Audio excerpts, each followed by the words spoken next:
Buenos días, damos inicio a esta segunda jornada, la propuesta de formación continua del Instituto Superior Josefina Conte. En nombre de las autoridades agradecemos la participación de todos ustedes. Hoy continuamos con la disertación de la profesora Karina Carril, que nos hablará de el barroco americano y su identidad cultural. Les dejo con la profesora con su presentación. Buenos días, gracias por estar esta mañana acompañándonos para escuchar esta jornada acerca del barroco americano. Esta jornada lleva como título El arte barroco americano, su identidad cultural. Primeramente vamos a tratar de hacer un repaso y de entender las concepciones básicas del barroco en su origen, en Europa. Históricamente el barroco está situado temporalmente en el siglo XVII al siglo XVIII, desde los años 1600 hasta aproximadamente los años 1730-1750. ¿Cómo lo entendemos al barroco desde las diferentes posiciones geográficas? Generalmente se lo trata de ubicar en 3 países europeos. Un primer país va a ser el nacimiento y el que da origen al barroco, que va a ser Italia. La península itálica contiene como capital Roma. Roma va a ser la fuente donde va a surgir el barroco. El barroco va a estar relacionado en Roma al papado. Va a estar relacionado entonces, cuando hablamos de papado, estamos hablando de religión.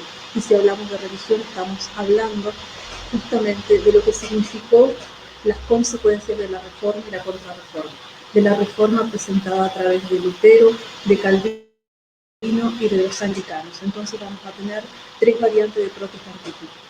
Frente a ese protestantismo se va a poner como respuesta a la contrarreforma de la Iglesia Católica. Y va a ser una respuesta que va a tener al arte como mensaje. Justamente, el arte va a ser un mensaje acerca de la imagen que va a dar el barroco. Eso dentro de lo que es Italia. En Italia, entonces, el barroco relacionado a la contrarreforma de la Iglesia Católica.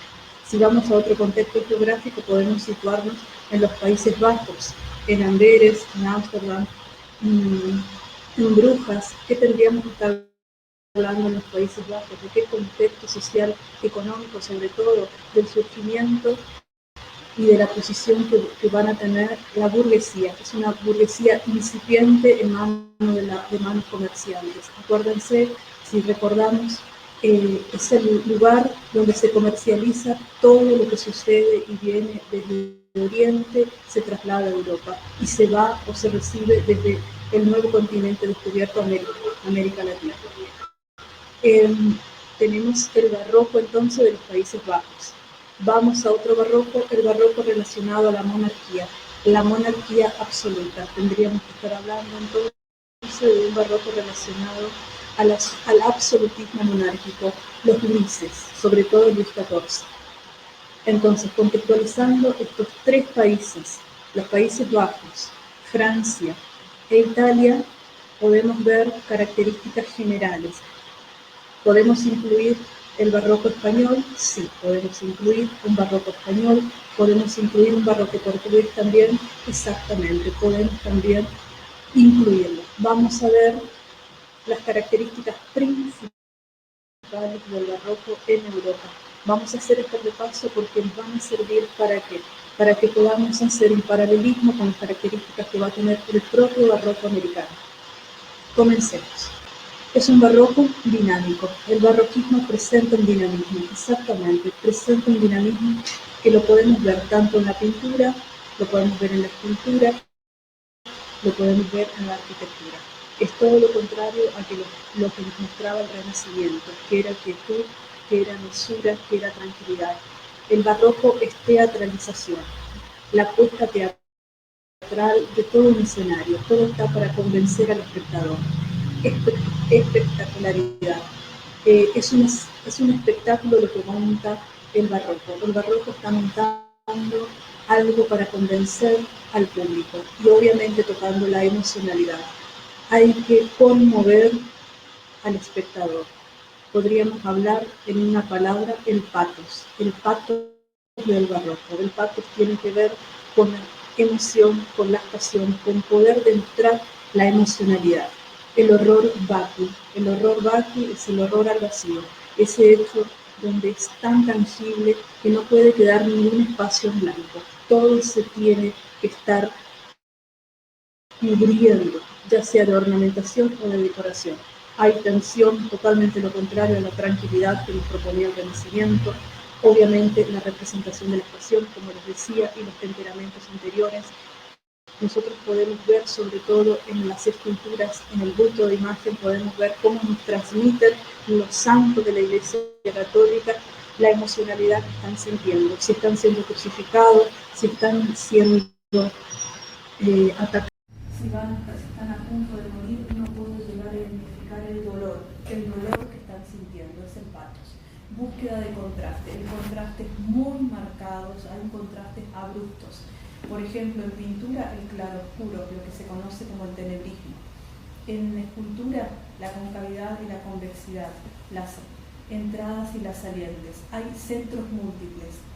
¿Qué quiere decir con centros múltiples? Si uno realiza un análisis para ver dónde está el mayor foco de atención o desde dónde se tiene que comprender la obra, generalmente en una obra renacentista uno sabe que el centro de atención es único, es uno, pero en una obra barroca los centros de atención, lo que es pregnante, lo que llama la atención son varios puntos de atención. Entonces la comprensión de la obra se dispara desde diferentes puntos de la obra pictórica. También puede ser una obra escultórica tridimensional o también una obra arquitectónica, también estamos hablando de tridimensionalidad. ¿Cuáles van a ser las temáticas que va a trastocar el barroco? Van a ser la historia, podremos dar como ejemplo la pintura francesa, el barroco francés, temática religiosa, obviamente el barroco de los papas de Roma, y el barroco mitológico. Podríamos también hablar seguramente de Italia como ejemplo de mitología. He elegido unas obras para representar el barroco europeo y me he centrado en obras italianas. Tal vez porque al ser Italia el foco de inicio del barroco y comprender, no tenemos que olvidarnos que cuando los papas se ponen en su idea de poder dar inicio al resurgimiento del esplendor perdido de Roma, posterior al saqueo romano que se produce en el año 1527, Roma ha quedado devastada, ha quedado sumergida en una crisis política, en una crisis religiosa, en una crisis económica y en una crisis social. Le ha tocado al papado, le ha tocado a la religión volver a poner en valor todo lo que fue Roma en antaño. Eso ha pasado a partir del siglo XVI, fines del siglo XVI. Es una postura política religiosa volver a posicionar a Roma como centro de Europa, como centro del mundo seguramente, como lo fue desde hace muchísimos años. ¿Cuál va a ser la forma en que Roma va a ser posicionada nuevamente? A través del arte, y ahí tenemos el barroco. Es por eso que vamos a tomar ejemplos de barroco italiano. No olvidemos, como les dije, el saqueo romano se produce en manos de los pueblos germánicos, de los propios italianos del norte, Venecia y Milán, y de los españoles. Bueno, obras del barroco italiano. He elegido primero una obra de Caravaggio, una pintura de Caravaggio muy famosa, La vocación de San Mateo. Esta obra se encuentra en la capilla Contarelli, en la iglesia San Luis de los Franceses, en la ciudad de Roma, en Italia. Posee 3 obras de Caravaggio: La vocación de San Mateo, El martirio de San Mateo y La inspiración de San Mateo. Después hay una obra en la techumbre, pero no es de Caravaggio, pero tiene los mismos aditamentos, el claroscuro. Este es un óleo sobre lienzo de grandes dimensiones, de 3,38 por 3,48. Obviamente vemos las características propias del barroco en la pintura italiana. el claroscuro, el tenebrismo, con muy poca materialidad, con una baja paleta reducida de colores, podemos obtener, Caravaggio obtiene esta representación que nos transporta a un cierto dramatismo, palabra también que viene muy bien para la representación de la pintura barroca, el dramatismo.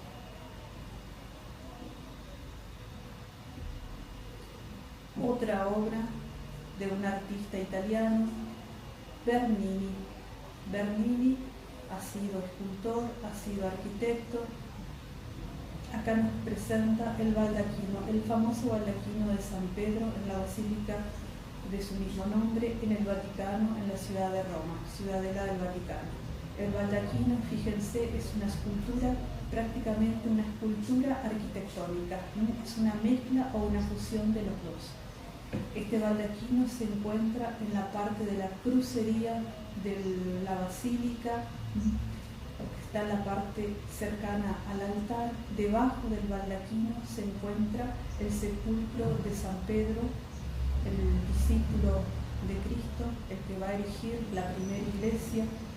Este baldaquino presenta una estructura de torsada, de columna salomónica, una columna salomónica que está copiando a la antigua columna del templo de Salomón en Jerusalén.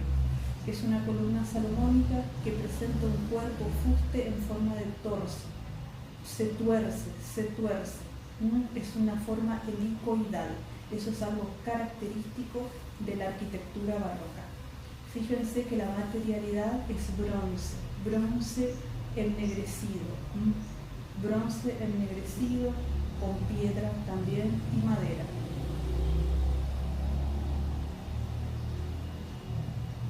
Otra obra de Bernini, en este caso una escultura, pero una escultura que ya también nos está abriendo un poco el panorama, porque no solamente es escultura, es arquitectura. Para entender la arquitectura barroca siempre tenemos que abrirnos e introducir a la arquitectura. El Éxtasis de Santa Teresa de Gian Lorenzo Bernini, que se realizó entre los años 1644 y 1652, es una obra que también se encuentra en la ciudad de Roma y es todo un conjunto escultórico. Ese es el nombre que recibe, es un conjunto escultórico donde no solamente está la transverberación de la santa, que es el momento cúlmine y álgido donde la santa está teniendo un encuentro místico, sino que tenemos un conjunto donde la arquitectura está acompañando a todo este hecho escultórico. Es una escultura realizada obviamente al mármol, tiene rayos que están realizados a través del material del bronce. Tenemos, si ustedes pueden ver en las columnas, diferentes tipos de mármoles de colores, mármoles rojos, mármoles rosados, con vetas verdes, vetas grises.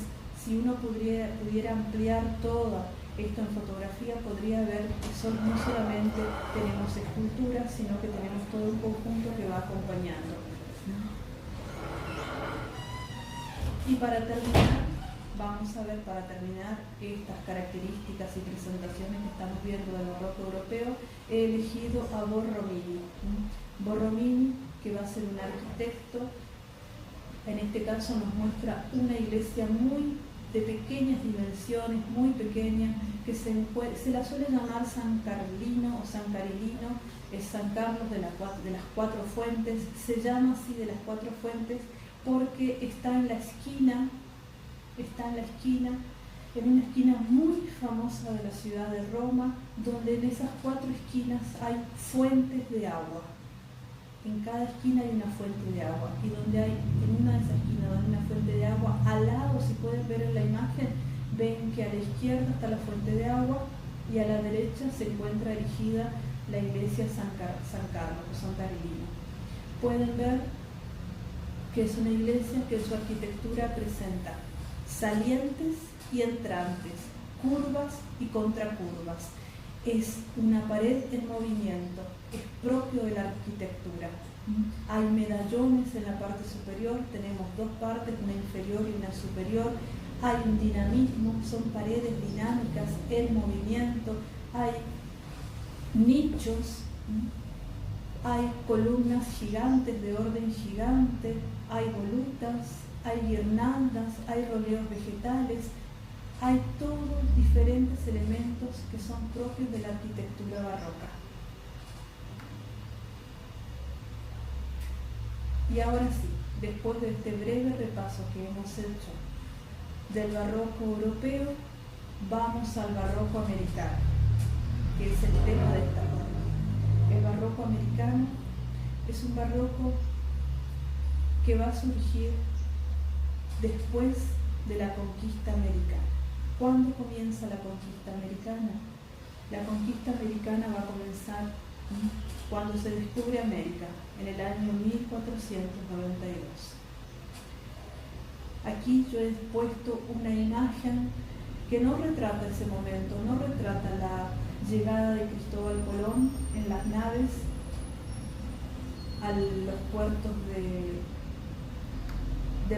Centroamérica. Acá yo he elegido una pintura que se encuentra en el Colegio San Ildefonso en la Ciudad de México, el Distrito Federal de México. Es una pintura mural pintada por el gran muralista mexicano Orozco.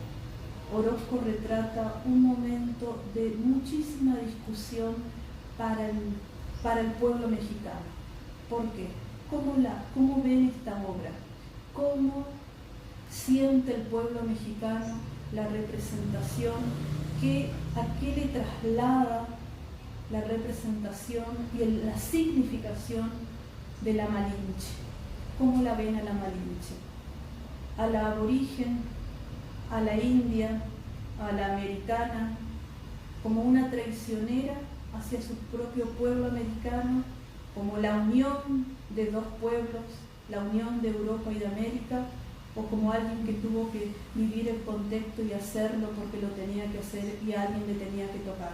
Bueno, esta es una representación del muralista Orozco, donde lo vemos a Cortés, el conquistador, pintado de blanco, tiene muy poca paleta de color, muy poca paleta cromática, está pintado de blanco y la Malinche está pintado obviamente en colores rojizos.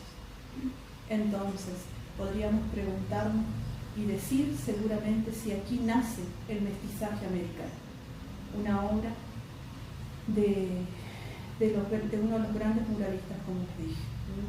Esto ha traído siempre concepciones diferentes acerca de cómo se ve la conquista americana y la posterior colonización del continente americano. ¿Qué es lo que ha significado? ¿Ha sido el encuentro de culturas o ha sido la aniquilación de una cultura?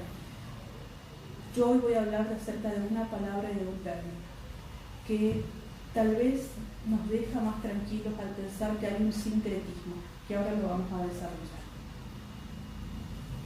Entonces se marca el fin del mundo prehispánico y comienza el principio de lo que va a ser llamada la época colonial.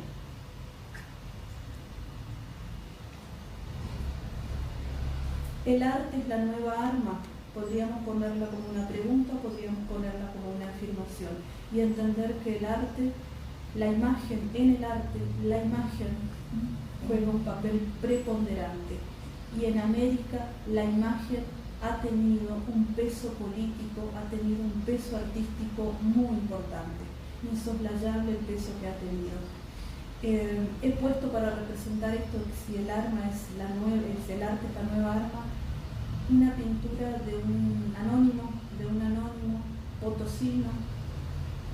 Es la Virgen del Cerro, Risco de Potosí. Si vamos a la historia de los países andinos, la representación del cerro Risco de Potosí, del cerro donde sale la plata, donde sale el oro, ha significado muchísimo para el indígena andino. Es la Pachamama, es la tierra, es la cosmogonía andina. Pero ¿qué sucede? Es como una marca de agua que fluye y se transparenta con el conquistador. Este conquistador viene a instaurar una forma de hacer religión, viene a instaurar en alguien en quien creer. La imagen de la Virgen es una imagen que es rápidamente adoptada por el indio, por el americano, pero el indio en una situación alejada de la sumisión, ¿qué hace? Pone en evidencia su propia creencia, instaura la imagen del cerro. Acá podemos ver en esta imagen que está la Virgen del Cerro, pero que se está mimetizando ¿con qué? Con el vestido de la Virgen. Es el cerro en una marca, parecería de agua, con el propio vestido de la Virgen. Si podemos ver a derecha e izquierda está la representación de Quilla y de Inti, del sol y de la luna. Clara referencia de la cosmovisión andina. También podemos ver a Huayra Tupac en la parte inferior izquierda del vestido de la Virgen. Es el nacimiento y el origen, la explicación mitológica andina del origen del habitante de Potosí. Y después obviamente vemos al clero, vemos al conquistador, vemos a los santos de la Iglesia Católica y obviamente a la Virgen, la paloma, el Espíritu Santo, la coronación de la Virgen. Y aquí tenemos estas palabras que nos ayudan a entender y a poder explicar un poco más acerca de cómo entendemos esta fusión del arte europeo con el arte americano. Hay una palabra que se utiliza muchísimo en la antropología cultural y es algo que nos viene a dar una ayuda.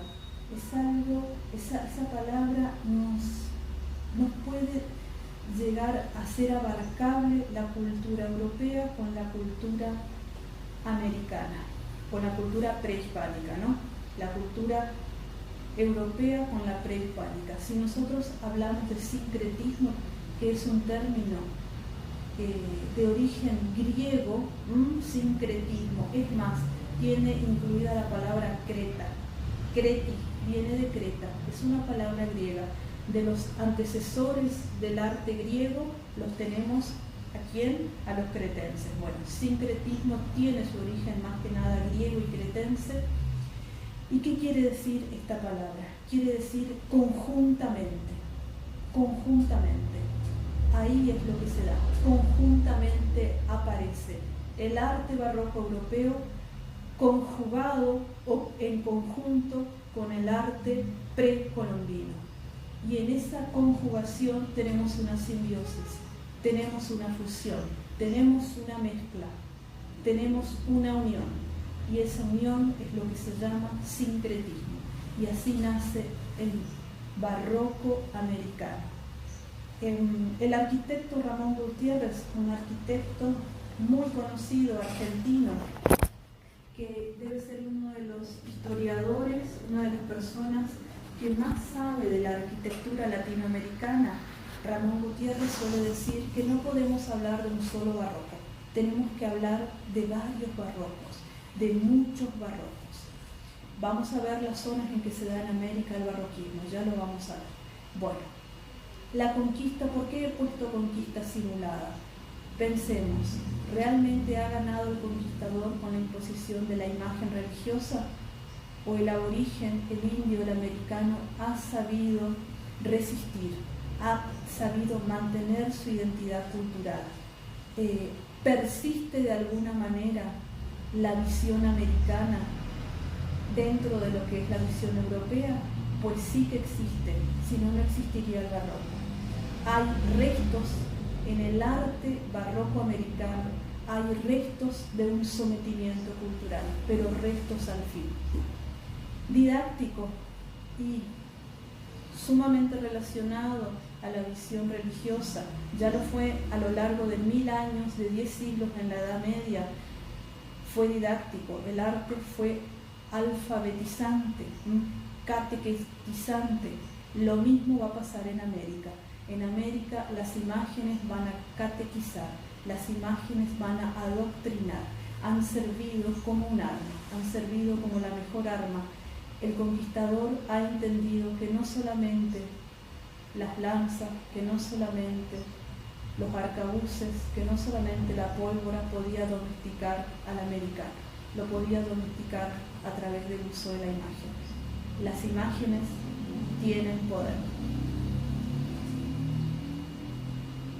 Les decía que hay numerosos barrocos, como sostiene el arquitecto Ramón Gutiérrez. Dentro de esas variedades de barroco que tenemos el barroco en la región del área del Novo Hispana o de la Nueva España, el Brasil portugués, el barroco en el espacio andino y el área rioplatense. En estas 4 áreas vamos a identificar las obras más características y sus rasgos principales. Comencemos con la primera área de las 4. El arte colonial mexicano, también conocido como arte novohispano o arte de la Nueva España. Es lo que se considera el territorio mexicano de la península de Yucatán, donde llegó Cortés. Acá he puesto algunas características porque tenemos que resaltar los puntos y las clasificaciones que tenemos dentro del barroco mexicano. El salomónico, el churrigueresco y el ultrabarroco. El salomónico es un barroco cargado de ornamentación, cargado de figuras, cargado de formas. El churrigueresco es más cargado que el salomónico y el ultrabarroco es el más recargado, es recargado. Entonces, veamos primero el barroco salomónico. La etapa de duración de esta fase del barroco se sitúa entre la primera parte, 1630 y 1730. El barroco de estipite o de estilo churrigueresco se empleó como forma decorativa entre los años 1736 y 1775 aproximadamente. Viene inspirado a partir del arquitecto y retablista español José Benito de Churriguera, y de ahí su nombre, churrigueresco. También se va a encontrar un barroco estilo platerista que no lo he puesto acá. Y hay algunos elementos del platerismo. Y el ultrabarroco es un recargo ilimitado de los aspectos decorativos. Como les decía, es recargado del estilo churrigueresco, que crea transformaciones y deformaciones de elementos arquitectónicos, clásicos, barrocos y churriguerescos, dando como resultado tortuosos elementos ornamentales que exaltan las proporciones. El estilo alcanzó gran perfección técnica en el modelado del estuco, del estucado y el tallado de la madera. Ya vamos a ver en qué consiste el estucado y el estofado. Entonces, en este arte barroco mexicano o de la Nueva España o novohispano, vamos a ver primero la arquitectura. Vamos a ir desasnando la arquitectura, la escultura y la pintura. Un ejemplo he tomado para cada uno de estos. La iglesia en Santo Domingo de Puebla, en la ciudad de Puebla, en territorio mexicano. Es una iglesia de características barrocas. En el exterior parece un barroco tranquilo, un barroco límpido, un barroco calmado. Fíjense en la entrada principal, tenemos elementos que nos están hablando de una cierta barroquización, en la cúpula también. Pero si nosotros nos movemos hacia el interior de la iglesia de Santo Domingo, vamos a ver que hay una explosión de lo que es las características del barroco. Vamos a la capilla del Rosario en esta iglesia de Santo Domingo de la ciudad de Puebla y podemos ver cómo reluce y se ilumina interiormente a partir de los panes de oro de 24 quilates. Toda la iglesia en su interior, las diferentes capillas que se encuentran dentro de esta arquitectura religiosa están estucados en oro. ¿En qué consistía? En trabajar la madera, en desbastar la madera, en cubrir con estuco que estaba hecho a partir de una mezcla de argamasa, de harina, clara de huevo y agua. Se cubría todo, se dejaba secar, se pulía, se bruñía, se volvía a pegar, se pega pequeñas láminas de oro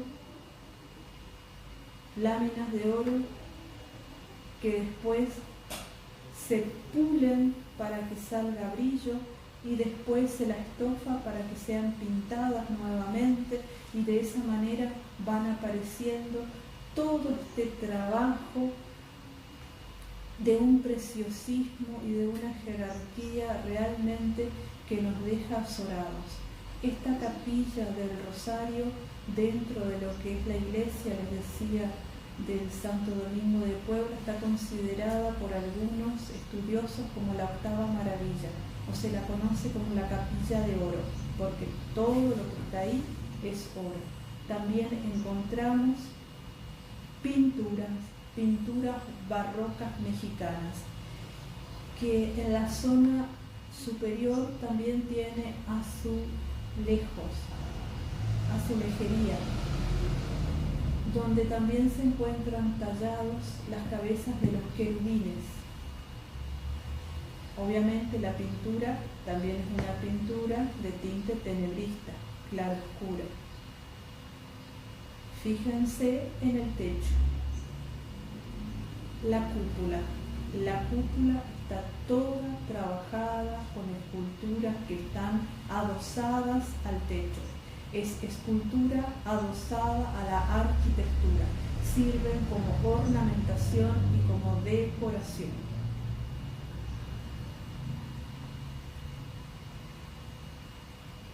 Otro lugar, otro fragmento, interior de la capilla.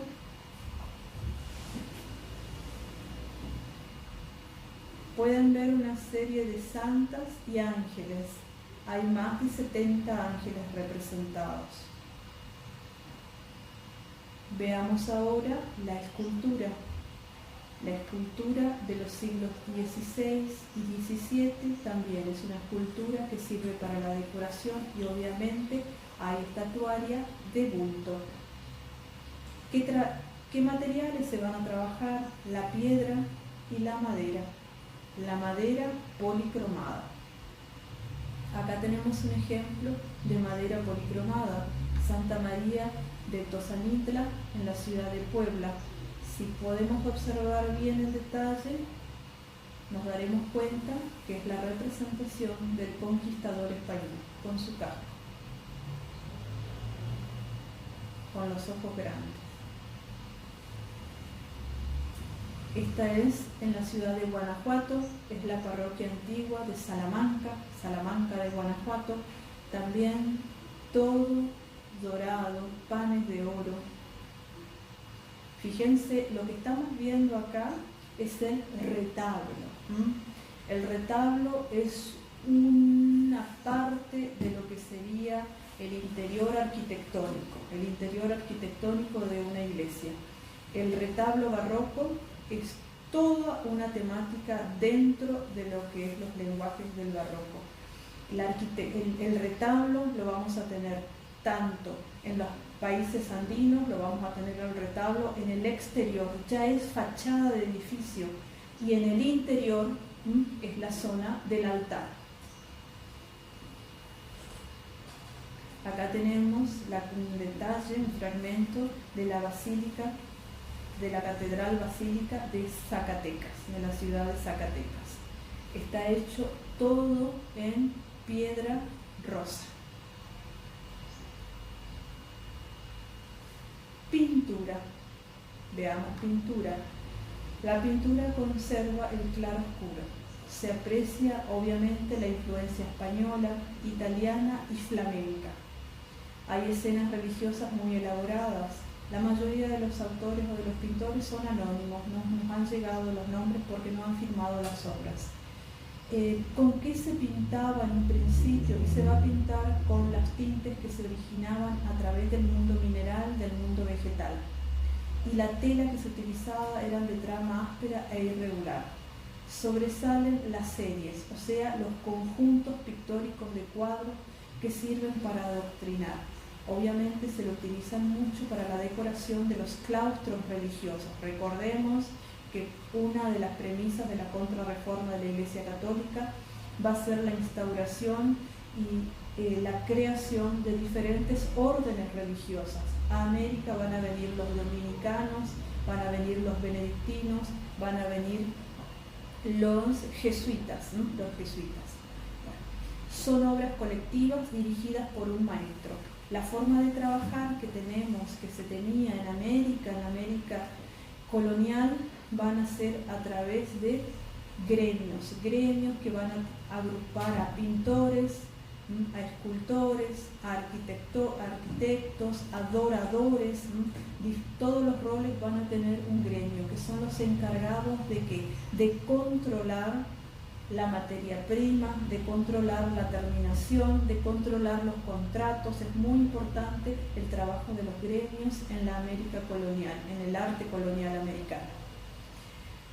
Las pinturas son obras colectivas dirigidas por un maestro, entonces, donde intervienen varios ayudantes, o sea, hay discípulos que van a ayudar al maestro. El maestro es el que va a tener que pintar, en este caso si estamos hablando del lenguaje pictórico, el maestro es el que va a tener la parte más complicada o más compleja de una pintura. ¿Cuál sería? El encarne.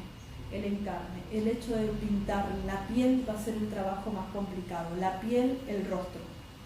Lo otro lo van a hacer sus ayudantes, sus discípulos, que van a encargarse de los paños, de las vestiduras. El maestro va a hacer el encarne de rostros y manos.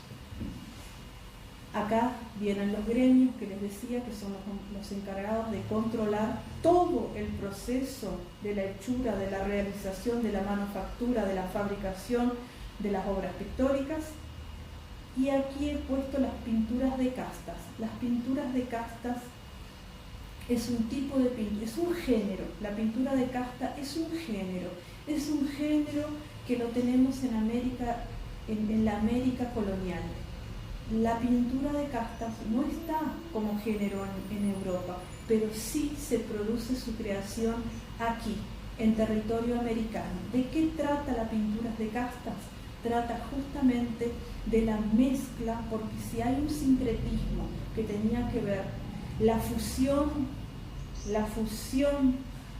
de la cultura europea con la cultura americana, acá podemos decir que la fusión, el sincretismo, es a través de la genética, cómo los genes se entremezclan y empiezan a aparecer diferentes tonos de piel, producto justamente del mestizaje de que se produce en América a partir de la llegada de los conquistadores, que inaugura un nuevo género donde se pintan todas esas nuevas mezclas genéticas que van a aparecer. Algunos artistas mexicanos de pintura: Baltasar Echeverrioja, Juan Correa, Miguel Cabrera, Cristóbal de Villalpando. Veamos algunas obras pictóricas. Acá he puesto una obra de la pintura de casta. Pinturas de castas del arte colonial en Venezuela, donde se puede ver ejemplos de pinturas de casta. Es en Venezuela, es en México y es en Perú, en la región del altiplano. ¿Qué mezclas podemos encontrar? El castizo, el mestizo, el mulato, podríamos poner el criollo, está faltando aquí, el albino, el chino, el tornatrás, el lobo, el morisco, el grifo, el cambujo, el albarazado, el cuarterón, el barcino, el coyote, el chamizo, el jíbaro, el zaimbango, el calpa mulato, el tente en el aire. No te entiendo, y ahí te estás. Son las mezclas de todo lo que se dio genéticamente en América. Un europeo con una india, un español con una india, un francés con una india, un africano con una mestiza, una africana con un europeo, y las diferentes mezclas que ustedes puedan imaginarse. De ahí salen las pinturas de castas. Hay una representación que he puesto acá, el Niño Jesús con ángeles músicos, es un anónimo, que llama la atención de esta obra. Los angelitos están cada uno con un instrumento musical. Tenemos ángeles blancos, rubios, pero tenemos ángeles de color de piel más oscura y con los rasgos africanos. Pueden ver la forma del ojo, pueden ver lo torzado del cabello. Ahí podemos llegar a ver esto del encarne, tan representativo en las pinturas de castas. Acá un muestrario de las diferentes posibilidades que puede haber de mezclas. El lobo y China, el jíbaro y el mulato, todas las diferentes mezclas que podemos llegar a ver. Esto se representó en pintura. ¿Quién pedía este tipo de pintura? ¿Quién era el comitente que solía pedir este tipo de pintura? El europeo. Esto no se comercializaba prácticamente en América, esto se comercializaba más que nada en Europa y se comercializaba en la clase burguesa alta y la iglesia. Acá tenemos una obra de Cristóbal de Villalpando, la pintura barroca en la Nueva España. Podríamos decir que es una obra más europea, más clásica.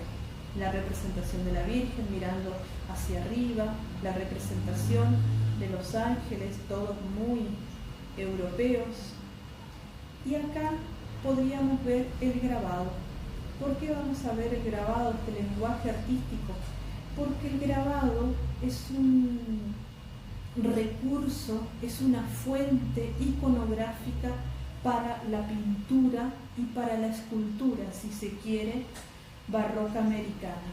Es el lugar de donde el pintor, de donde el escultor va a sacar las imágenes, va a ser su fuente de imágenes, va a ser el lugar de donde va a recurrir si es que él no conoce. Si nos trasladamos a ese momento, si nos trasladamos a los años 1600, 1700, para un artista americano, para un artista criollo americano, para un artista mestizo americano, para un artista indio americano, que le hablen de ángeles, que le hablen de la Virgen María, cuando nunca ha visto una estampa, cuando nunca ha recorrido una iglesia gótica europea, cuando nunca ha transitado una iglesia barroca romana, es difícil que se imagine cómo es un ángel, cómo es una virgen, cómo es un santo, cómo es un doctor, cómo es un filósofo de la iglesia cristiana. Entonces, el grabado que se traía, que se exportaba desde Europa, el grabado, ya sean las técnicas de punta seca o agua fuerte, sirvió como un recurso de imagen para poder de ahí poder desarrollar las futuras pinturas hispánicas. Entonces es un recurso iconográfico el grabado. Tenemos muchísimas pinturas que, si nosotros buscamos su representación en grabado, la tienen, como en este ejemplo que he puesto. Abajo, en la parte inferior, ustedes pueden encontrar una pintura barroca americana. ¿Qué pueden encontrar en la parte superior? El grabado del cual seguramente el artista se ha inspirado o le ha servido como ejemplo. Entonces, el grabado ocupa un lugar preponderante como recurso o como fuente iconográfica. Dejamos la zona neohispana o la zona del barroco mexicano y nos trasladamos a la segunda zona, el Brasil portugués. Ya estamos en América del Sur. ¿Es importante el grabado en Brasil? Sí, es muy importante los grabados que vienen sobre todo de la región de Flandes, la región de Holanda. Para el artista que está en suelo brasileño, los grabados de Rubens y de Durero son muy importantes, sirven como modelos. ¿Qué religiosos tenemos en Brasil? ¿Qué reductos religiosos tenemos? Los jesuitas, ¿qué congregaciones? Los jesuitas y los benedictinos. Es muy importante entender que ellos van a traer mucho del oficio de lo que es la arquitectura, la pintura y la escultura a suelo americano. ¿Por qué he puesto el oro? El oro, si no hubiese existido el oro, no hubiese existido todo este desarrollo que tuvo el arte barroco en América. Bueno, y no hubiese existido tampoco muchísimas otras cosas que no es el caso explicar en esta jornada, todo lo que ha significado el oro y la plata del territorio americano que ha fugado a los países europeos y lo que ha servido para la corona española, para la corona portuguesa, para la corona holandesa y para la corona británica. Bueno, el oro es importante en 4 regiones de América: el oro de México, el oro de Potosí, la plata de Potosí, el oro de Cusco y el oro de la región de Minas Gerais, de Ouro Preto, las minas de oro de Brasil. ¿Cómo habrá sido de cuantioso el oro que se obtenía de las minas del Brasil, que llegó un momento en que la corona portuguesa prohíbe la edificación de edificios religiosos en suelo brasileño, de territorio portugués, para que no se ocupe el oro que salía de las minas? Así todo, el mulato, el sambo, el negro, el africano, ya compenetrado con la devoción del catolicismo, ya compenetrado en las ideas, en las doctrinas del cristianismo, tratan de obtener oro para poder llevar a las iglesias. ¿De dónde sacaba el oro si estaba prohibido que lo saquen los propios esclavos? Cuentan que el oro salía en polvo, en pequeñas partículas que se prendían de su cabello. El esclavo sacudía su pelo, las motas, que ahí quedaba impregnado polvo de oro, que trabajaba toda la jornada, todo el día, y a partir de ese polvo de oro, dicen, van a dorar muchos retablos e interiores de iglesias de las zonas de Minas Gerais, de Ouro Preto, de Pernambuco, de Salvador de Bahía. Ahora vamos a ver estas regiones, son escuelas regionales. En Salvador de Bahía vamos a tener al artista al padre Eusebio de la Soledad y Antonio Simañó Ribeiro. En Pernambuco, en Maranhão y en Pará vamos a tener a José Matos Piñón, a John Sepúlveda Dios, José Eloy y Francisco Becerra. En Río de Janeiro vamos a tener al fray Ricardo Pilar. En Minas Gerais vamos a tener a Antonio Rodríguez Velo. En Ouro Preto vamos a tener también indicios de un rococó. Ya vamos a estar llegando no solamente un barroco, sino un arte de estilo rococó. Tenemos al gran maestro Ataide, que vamos a ver una obra de él, a José Suárez de Araujo, a João Batista de Figueiredo, a Antonio Francisco Lisboa, tal vez uno de los artistas más importantes del barroco brasileño. Alesaidinho, como quieran llamarlo, es un gran escultor, arquitecto. Nació en la región de Ouro Preto, es un mestizo. Su padre es un portugués y su madre es una india. En São Paulo vamos a tener a Frei Jesuíno de Monte Carmelo. Veamos algunas obras. En arquitectura podemos tener el desarrollo de la azulejería y sobre todo las plantas ovales o elípticas. Un ejemplo, la iglesia de San Francisco de Asís en Ouro Preto. Este diseño y la construcción la hizo Alesaidinho. Pueden ver las 2 torres para campanario, el pórtico de entrada, las curvas, las columnas de orden gigante, el color, hay una policromía ya en lo que es la fachada y toda la construcción arquitectónica. El interior de la iglesia de San Francisco de Salvador en Salvador de Bahía, que se da en la mitad del siglo XVIII.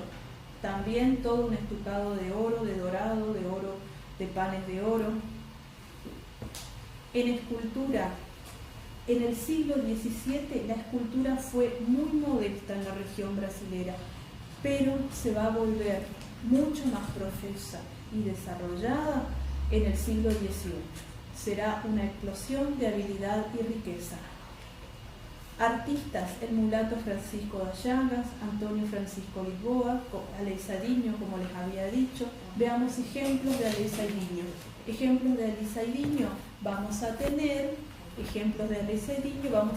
estas esculturas que son como los pasos que vemos en territorio español. Las esculturas de los pasos en España, acá Aleisa Diño está como haciendo un parecido con esos pasos en esta piedra, que es la piedra esteatita. Son numerosas esculturas de los discípulos de Cristo que se encuentran en la fachada de frente cuando ascendemos a la iglesia. En pintura vamos a tener cielos rasos pintados, y ahí tenemos al Maestre Ataide. Al Maestre Ataide en este detalle de la Asunción de la Virgen. Si ustedes se fijan en los rasgos de la cara de la Virgen, van a ver que tiene rasgos de ¿qué? De mujer mulata. Es el panel más conocido de la iglesia de San Francisco en la ciudad de Ouro Preto. Aquí la tenemos en mayor amplitud. Es barroca, pero ya hay ciertos elementos que nos están llevando a un estilo rococó. Vamos al tercer espacio, al espacio andino. El espacio andino está en la zona de lo que se conoce como el Virreinato de Perú o del Perú. Va a ocupar lo que viene a ser hoy territorio de Ecuador, Perú propiamente dicho, Bolivia y el norte de la Argentina, hasta que se crea el Virreinato del Río de la Plata, que es el último virreinato creado.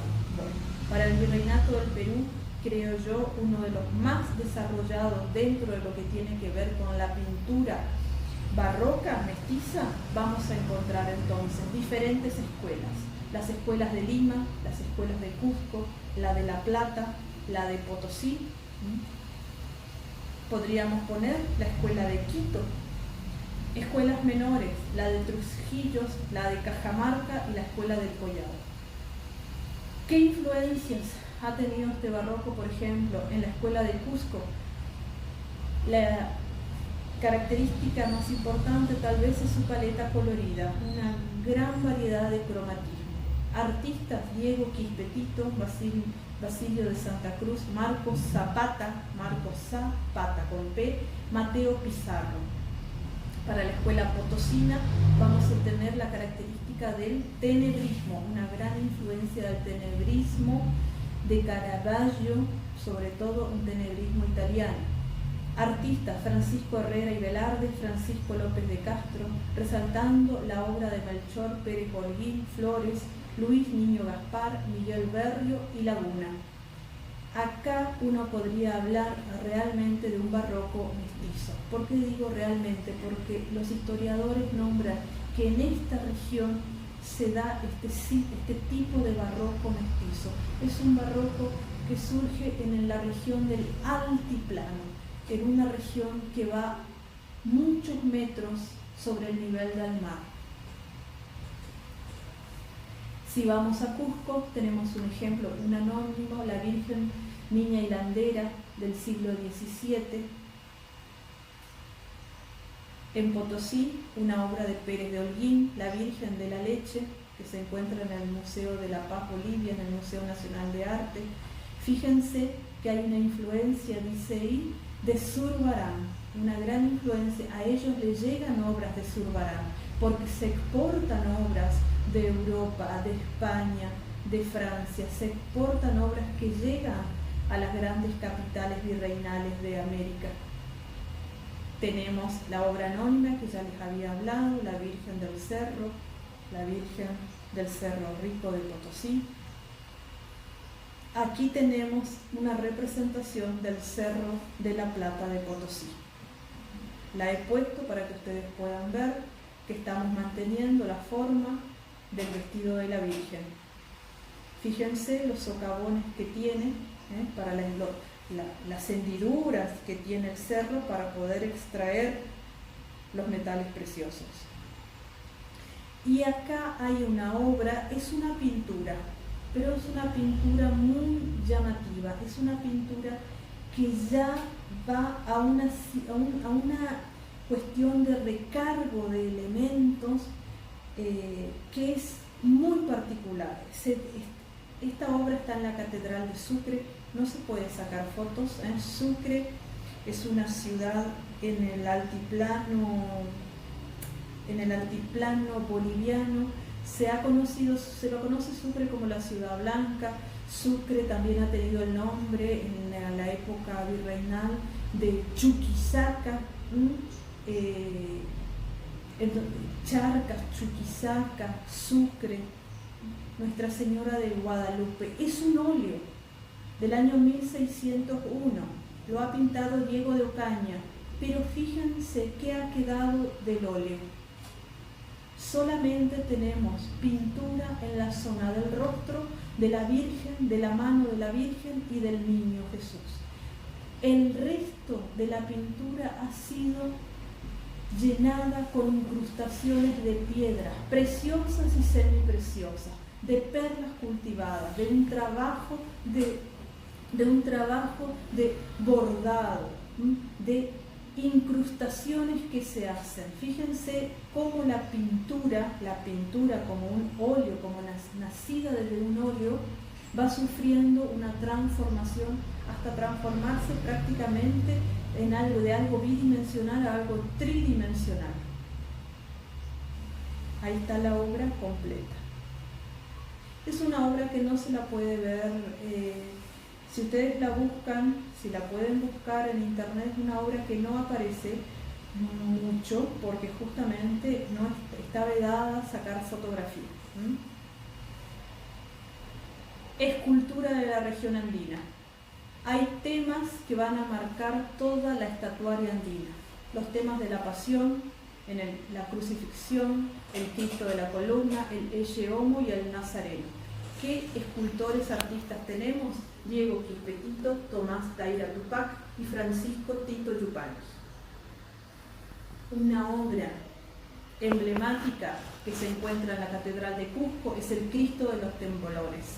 Es una obra que muy poco está hecho en madera maciza, está más hecho en manguey, que es un tipo de arbusto parecido a lo que es el aloe. De ahí se extrae, se encola tela, se engoma esa tela, se hace una argamasa a partir de la cola de la harina y se va armando la figura, el cuerpo del Cristo. Solamente está teniendo acá madera en la zona de los brazos para sostener la escultura. Es un Cristo negro, si ustedes pueden ver, es un Cristo negro.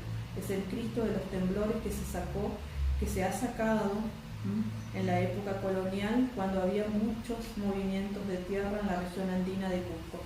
Y cuando se lo sacó al Cristo de los temblores, los sismos pararon.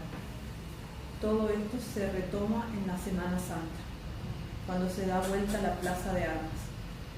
La escuela quiteña en Quito, Ecuador, tenemos la Virgen de Quito, de Bernardo de Lergada, en el año 1734. Fíjense cómo se da ese dinamismo de la escultura barroca, ese dinamismo, esa curva, esa contracurva, esa curva de columna que está ubicada la Virgen, lo recargado que es de su limbo, la zona donde ella está haciendo pie, toda la policromía que contiene esta madera, los diversos colores que tiene, el origen de toda la devoción mariana en territorio americano, colonial, va a ser en la Virgen de Copacabana. La Virgen de Copacabana va a ser la primer virgen tallada en territorio americano.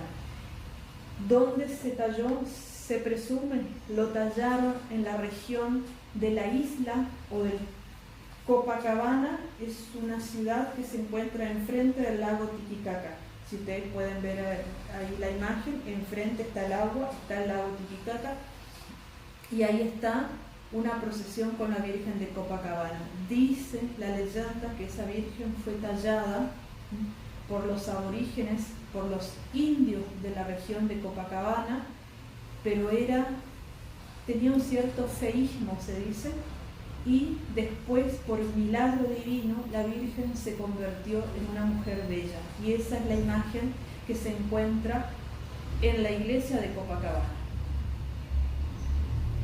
La arquitectura en la región andina obviamente tiene elementos de la fauna y de la flora local. Vamos a encontrar elementos como la mazorca de choclo, el maíz, con lo que significó el maíz para los antiguos incas, cactus, granada, flora y fauna propias americanas, cantutas, mascarones, pájaros y hombres verdes, todo con respecto a la cosmovisión andina. Un ejemplo, la Catedral de Sucre. Tiene un estilo renacentista, pero fíjense, en la puerta de entrada, en la zona derecha, tenemos una entrada sumamente barroca. En Potosí, la portada, el pórtico de entrada de la iglesia de San Lorenzo es un claro ejemplo del barroco recargado. Fíjense ahí en detalle las figuras humanas. Y por último, en el área rioplatense, lo que vendría a ser el virreinato del Río de la Plata, como cuarta región, ahí tenemos una característica muy marcada. En el virreinato del Río de la Plata ha sido una región que se encuentra muy al sur del continente americano, por ende está en lejanía y aislada de la producción, de los centros de producción artística, como ser Cusco, como ser México, como ser la región de Puebla, de Zacatecas, como ser la región de Quito, como ser la región de Ouro Preto, Minas Gerais, San Salvador de Bahía. De los centros de producción del arte barroco, el Río de la Plata se encuentra alejada. Por ende, nuestro barroco argentino es un barroco más moderado, más modesto, más sencillo, más despojado, más simple. ¿De dónde nos llegan obras? Obras que exportamos de la zona de Brasil. También importamos obras de España, directamente obras de España, de Brasil, como dije, y la región de los Andes. Viene mucha obra de Quito, de Cusco, Perú, Cusco. ¿Qué obras podemos tener en escultura? En esculturas le he hecho una lista de algunas obras que podemos encontrar en Santiago del Estero, en Buenos Aires y en Santa Fe.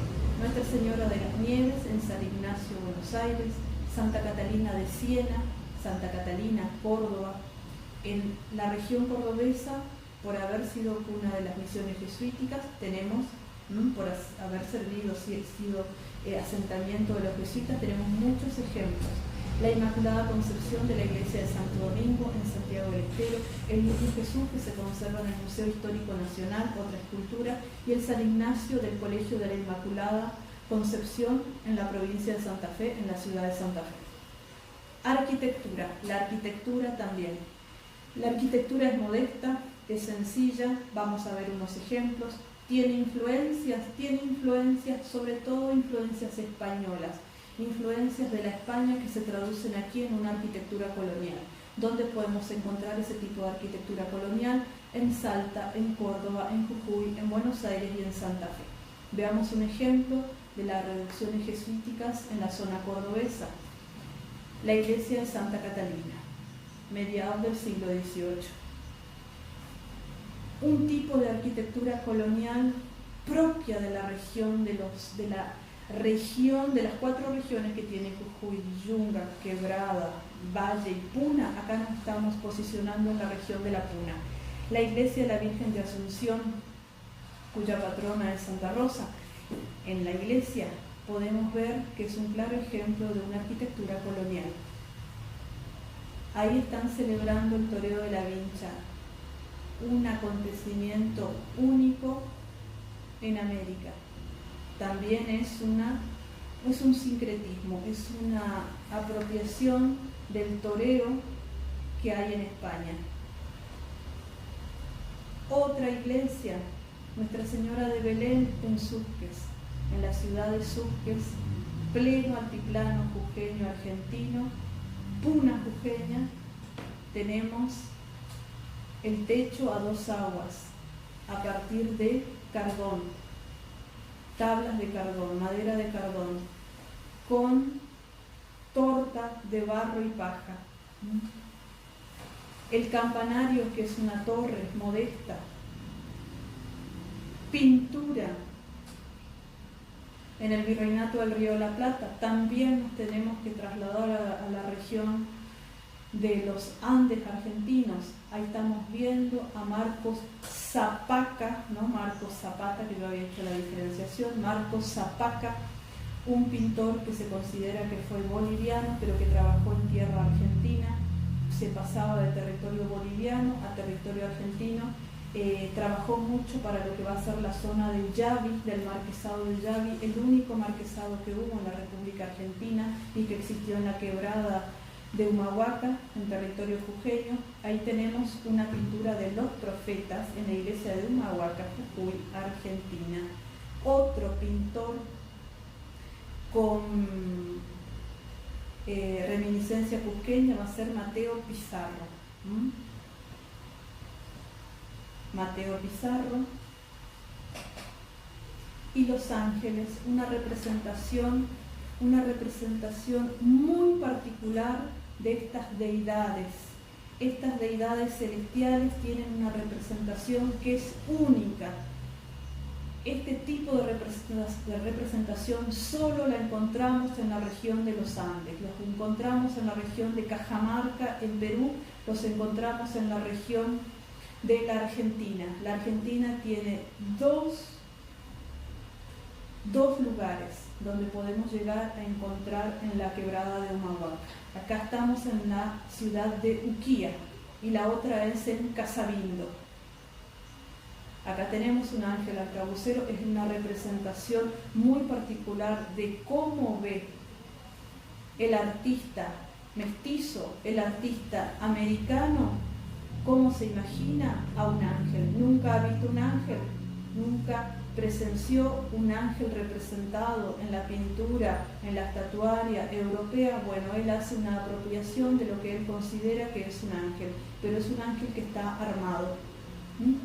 Por eso viene el nombre arcabuz, los ángeles arcabuceros. Los encontramos entonces en una colección casi completa, porque si no me equivoco está faltando una obra en Uquía. Me parece que está faltando una obra, una pintura en la ciudad de Uquía. Creo que está completa en la ciudad de Casabindo. Y para el último dejé la zona guaranítica. La verdad que es muy importante y es poco reconocida lo que ha significado el barroco jesuítico guaraní en la región de la Paraguaria, en la región guaraní argentina, lo que sería Misiones hoy, lo que sería Corrientes y el interior de Corrientes. Es algo que está muy ignorado actualmente, pero es digno de poder recuperar lo que significa el legado del barroco jesuítico. Es también único, al igual que los ángeles arcabuceros en la región andina, lo que es la representación de los ángeles músicos en la fachada de la iglesia, de las iglesias jesuíticas de las misiones, es única. No hay otra representación de ángeles musiqueros de esa forma que se representa en el barroco hecho por manos guaraní. Otro ejemplo de arquitectura que está completa es en la región de Paraguay, en el Yaguarón. Aquí tenemos el interior del Yaguarón y ahí tenemos un barroco guaraní. He dejado de lado el barroco en la región de lo que es el Chaco boliviano, la región amazónica, de la selva amazónica, lo que es el barroco de Moxos y la región de Chiquitos o la chiquitanía boliviana. Eso ha quedado relegado para otra jornada, para otra charla. Les agradezco mucho su presencia, espero que les haya servido y que puedan poner en valor lo que significa el barroco para nosotros que somos americanos, porque nuestra historia, tenemos que reconocer, nuestra historia se ha hecho a partir del mestizaje. Gracias. Finalizamos con nuestra segunda jornada. Ahora queda la instancia de evaluación, que ustedes van a poder acceder seguramente a través del enlace que van a recibir en sus correos electrónicos, o también lo pueden hacer a través de CIMA Evaluación. Seguramente se van a encontrar con un cuestionario donde van a tener que tildar algunas respuestas. Lo que queremos aclarar es que solamente van a tener 2 intentos para poder responder. Esta evaluación se habilita a las 15 horas y dura 24 horas. También queremos aprovechar para invitarlos a nuestra tercera jornada, donde va a participar el profesor José Alfredo. Las inscripciones ya están habilitadas. Por el día de hoy terminamos nuestra jornada, pero quería hacer un agradecimiento a la profesora Karina Carril, que cedió su tiempo para estas dos propuestas de formación continua. Son nuestras primeras propuestas del Instituto Superior Josefina Corte.